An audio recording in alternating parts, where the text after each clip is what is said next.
embaixador do Brasil na Itália acaba de avisar que Carla Zambelli pode ser presa a qualquer momento. Já há operação para prender a Carla Zambelli. Olha o vídeo. É uma operação para deter a deputada porque ela está na lista vermelha, né, de difusão vermelha da Interpol.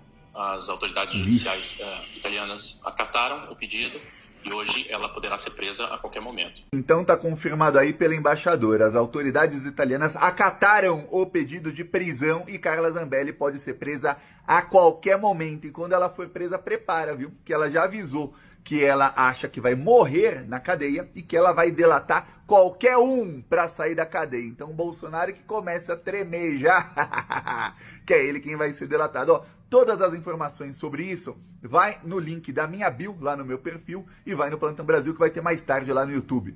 Galera, e o Flávio Dino é simplesmente genial. O ministro, além de inteligente, divertido, é também muito sagaz. Hoje, durante a sessão do Supremo Tribunal Federal, que formou maioria para regulamentar as plataformas digitais, ou seja, o Vale Tudo está acabando, agora as plataformas poderão ser responsabilizadas por conteúdos de terceiros. Olha só o que o ministro aprontou. O ministro leu a resposta de uma pergunta que ele mesmo fez para a inteligência artificial da Meta, como se fosse para um jurista norte-americano, sobre liberdade de expressão, se ela tem ou não limites. Eu trouxe aqui a resposta para vocês. Antes eu vou pedir que deixe um comentário para engajar, deixe a curtida, compartilhe esse vídeo e se gosta do conteúdo que eu produzo, se quiser e puder contribuir com esse trabalho, qualquer apoio que será muito bem-vindo. Agora fica com esse momento. Finalizo a penúltima parte do voto, a última antes da apresentação da tese, citando um jurista dos Estados Unidos. Eu perguntei, fiz uma consulta. A liberdade de expressão é um direito absoluto? E veio a seguinte resposta: a liberdade de expressão é um direito fundamental, mas não é absoluto. Embora seja essencial para a democracia e a liberdade individual, existem limites e restrições que podem ser aplicadas em certos casos. E o jurista diz: limitações. Primeiro, discurso de ódio. A liberdade de expressão não protege o discurso de ódio, que pode incitar violência ou discriminação contra grupos específicos. 2. Difamação e calúnia. A liberdade de expressão não protege declarações falsas e difamatórias que possam danificar a reputação de alguém. 3. Segurança nacional, que é um debate muito presente nos Estados Unidos. Em alguns casos, a liberdade de expressão pode ser limitada por razões de segurança nacional. Estamos vendo isso agora lá com muita intensidade, como a divulgação de informações confidenciais, enfim. 4. Ordem pública. A liberdade de expressão pode ser limitada se for considerada uma ameaça à ordem pública ou estabilidade social. Esse jurista chama Meta. Essa é a resposta da inteligência artificial da Meta. Então, eu não posso discordar se até a ferramenta sabe que ela deve ser controlada. Eu só espero que ele não perca o passaporte. Como é que eles vão tirar o passaporte da Meta? Mas eu fiquei preocupado, porque podem fechar a empresa nos Estados Unidos. Se descobrirem isto, já que querem tirar o passaporte do ministro Alexandre, eu sugiro que comecem com a Meta, porque o que nós estamos julgando é o que eles me responderam. Está aqui no meu celular. E eu achei extraordinário. Ou seja, até o algoritmo, a programação, a pesquisa, a mineração, sabe que eles representam um perigo. Quem somos nós para discordar do tecnodeterminismo?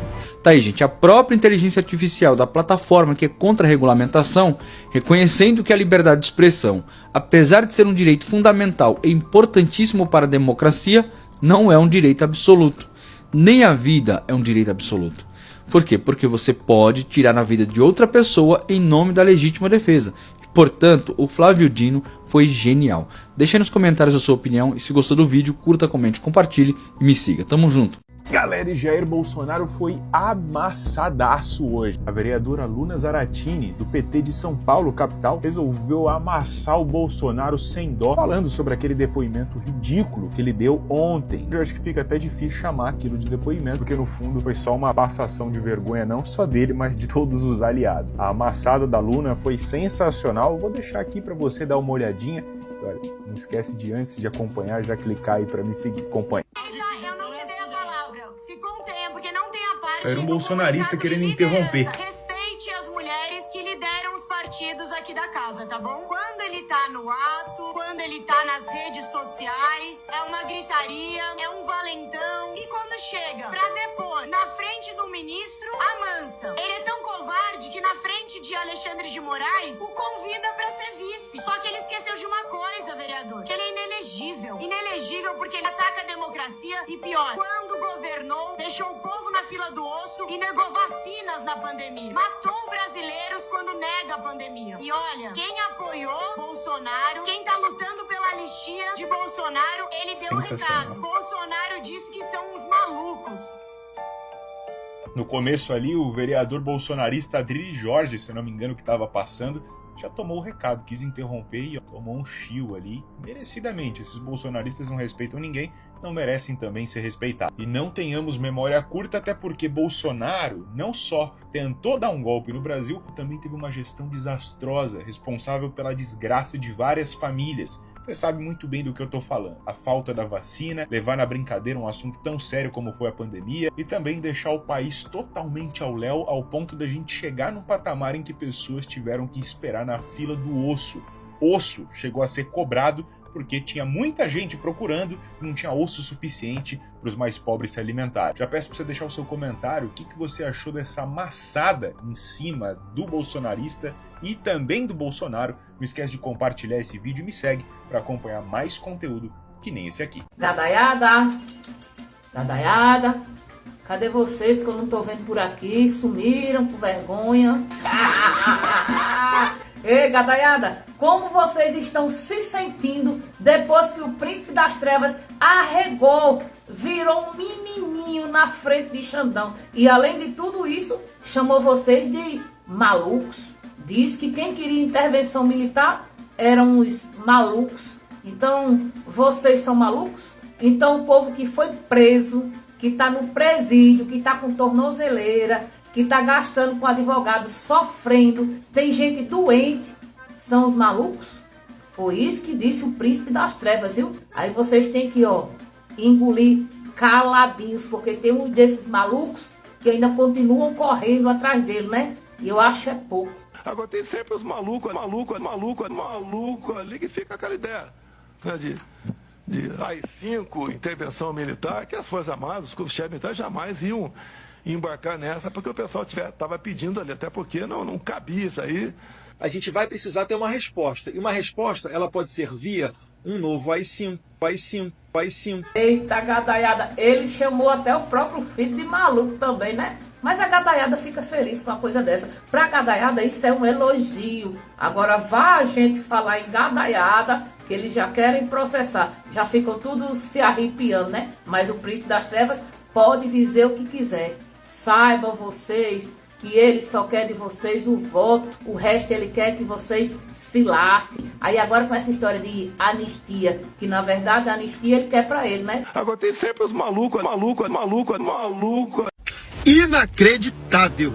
Eu te convido a compartilhar esse vídeo, porque é muito importante para o bem do Brasil. Enquanto a Câmara de Balneário Camboriú reconhece um crime da ditadura militar, no caso o assassinato de Higino João Pio, primeiro prefeito eleito da cidade, adivinha o que Jair Renan, o filho 04 do ex-presidente, decidiu fazer? Votar contra o Dia da Democracia. É isso mesmo. Contra a memória, contra a justiça, contra a verdade.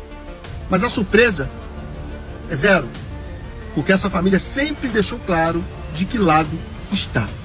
Do lado dos torturadores, dos generais golpistas e dos assassinos de Estado. Jair Renan diz que o golpe de 64 foi pedido pelo povo. Mentira! O que houve foi um golpe militar, que rasgou a Constituição, fechou o Congresso, censurou a imprensa e eliminou inocentes. E Higino Pio foi uma dessas vítimas. Só alguém que tem saudade da tortura e do silêncio pode se incomodar com uma simples homenagem à democracia. Mas é exatamente isso que os Bolsonaros representam. Um projeto autoritário, antidemocrático, que tenta reescrever a história para transformar covardes em heróis. O que isso assusta, gente? O que assusta O que assusta essa gente não é a esquerda. O que assusta é a verdade. O que incomoda não é o comunismo. É o reconhecimento de que o regime que eles idolatram foi criminoso. Jair Renan mostrou, mais uma vez, que carrega o legado do pai. Sim, mentir sobre um passado e sabotar o futuro. Compartilha.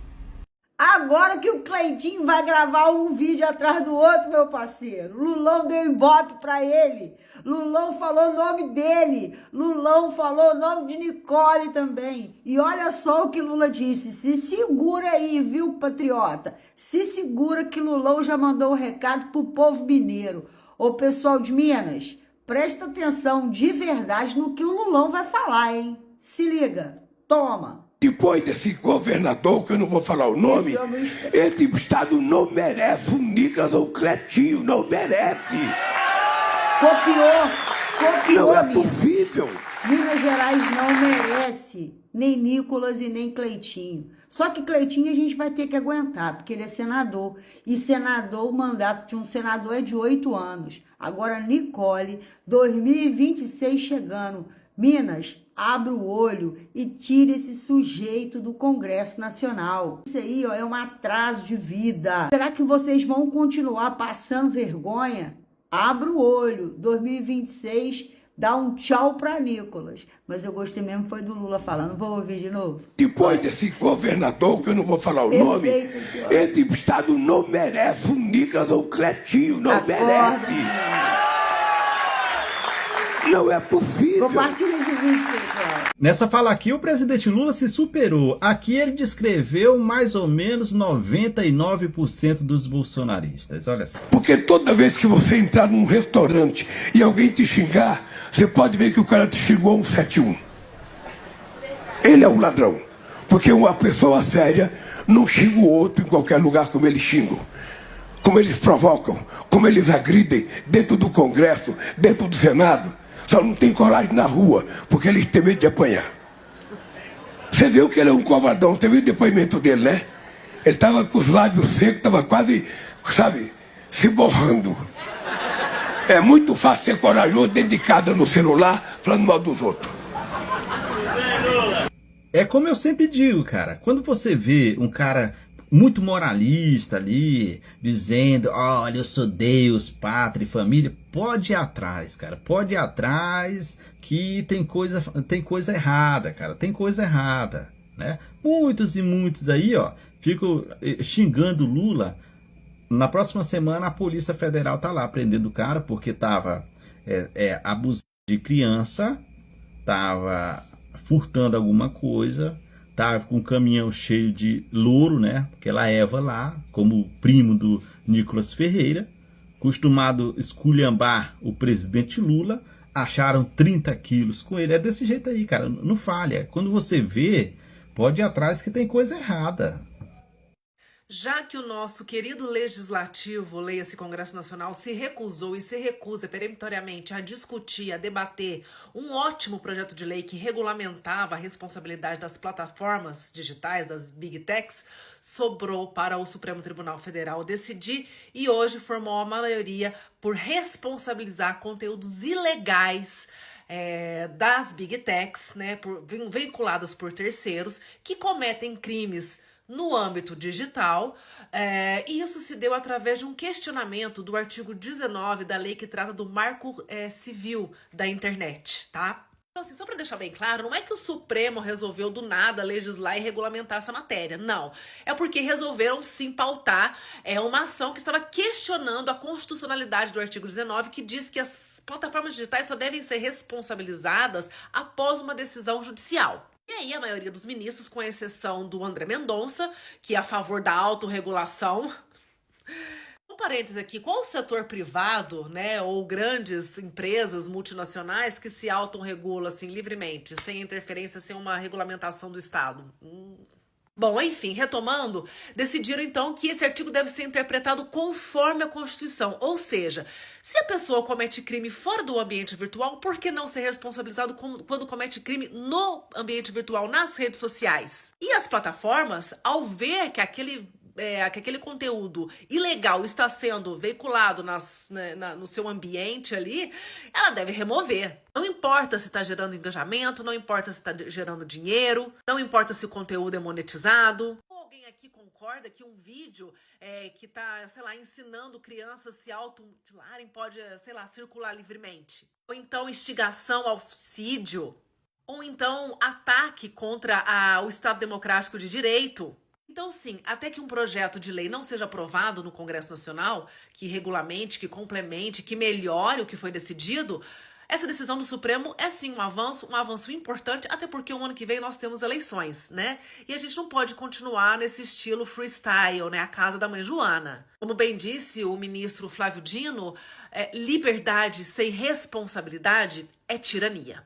Mas o governo anterior, você sabe muito bem o nome de quem é, deixou um superávit de 54 bilhões, ok? 54 bilhões. Você viu aí mais uma fake news do Nicolas Ferreira. Bolsonaro não deixou superávit nenhum. Ele deixou foi dívidas. 141 bilhões de reais em precatórios para o Lula pagar. Mas não acabou não. O Bolsonaro também deixou uma dívida de 6,3 bilhões de reais do seguro-desemprego para o Lula pagar. Ainda não acabou. Bolsonaro também deixou uma dívida de 27 bilhões de reais com os estados. Porque em 2022 ele reduziu o ICMS para baixar a gasolina para ganhar voto. Ele perdeu as eleições, mas deixou uma dívida de 27 bilhões de reais que o Lula pagou em 2023. E olha isso aqui, o Bolsonaro também não deixou dinheiro para pagar o Auxílio Brasil de 600 reais. Se ele fosse reeleito, ia reduzir para 405 reais. O Lula também teve que resolver isso. O governo Bolsonaro também furou o teto de gastos em 795 bilhões de reais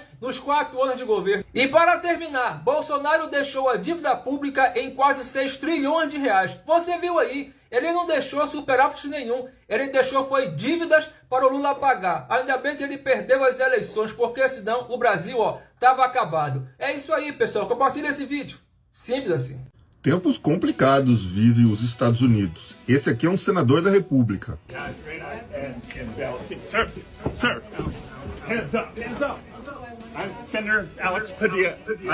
Ele fala que eu sou senador Alex Padilha. Donald Trump enviou a Guarda Nacional, Guarda Federal, para a Califórnia, sem autorização e sem pedido do governador da Califórnia. Porque a equipe que está indo atrás dos imigrantes não está tendo a ajuda do governador da Califórnia. Que o governador da Califórnia falou assim, não, aqui tá tudo tranquilo, a gente não vai se meter em ficar correndo atrás de imigrante aqui não. A economia da Califórnia está tranquila. Donald Trump resolveu impor a sua mão em cima do governador da Califórnia e essa aqui era uma coletiva de imprensa da representante do governo Trump. Aí o senador da República da Califórnia foi lá fazer perguntas e saiu. Olha lá, ele está falando, eu tenho perguntas para a secretária.